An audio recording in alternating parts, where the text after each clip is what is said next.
imperialism in America meant competition. European countries were eager to gobble up as much land as possible in the New World. Sometimes this competition turned into open warfare, and the French and Indian War is a perfect example of this. Here's a crash course of 5 things about the war to get you up to speed. North America was a big, beautiful place full of endless opportunities, and Great Britain and France each wanted a piece of the action. The British controlled their 13 colonies and were looking to expand west. The French occupied Canada and were looking to expand south. It was inevitable that they'd bump into each other, and that's exactly what happened in the Ohio River Valley, an important trading area with access to the Mississippi River.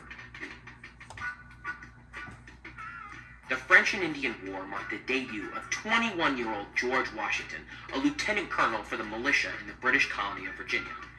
In 1754, he was ordered to protect a British fort near what is now Pittsburgh.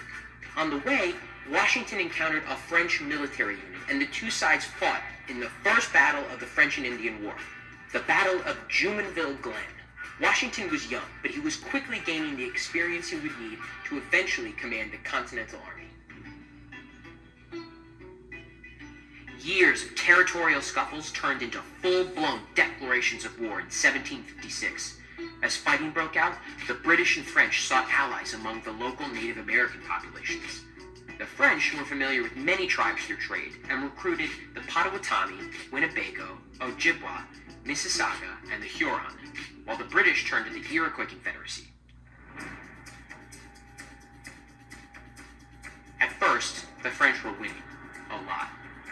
They simply had more troops and better supplies than the British Army and drove them back towards the 13 colonies. But the tide turned in 1757 when British Secretary of State William Pitt took control of the war effort. Dreaming of a vast British Empire, he made it his mission to defeat the French in North America, pouring in generous funds to beef up military resources on the ground. The war ended with the French defeat at the Battle of Quebec and the signing of the Treaty of Paris in 1763. The British gained control of Canada and all land east of the Mississippi River. It may seem that the British made out well after all was said and done, but there was a catch. You see, William Pitt borrowed heavily to finance the French and Indian War, which left his nation in tons of debt. To make up for it, the British taxed American colonists up the wazoo. Americans didn't particularly appreciate this. Years of protests, rallies, town hall meetings, and petitions would eventually lead to the American Revolution and the creation of the United States. The French and Indian War may not have had the glorious battles or fearless heroes of other great conflicts, but it was one of the most consequential wars in American history. It also opened the eyes of a young military leader to the tyranny of the British, a man who would go on to be the first American president.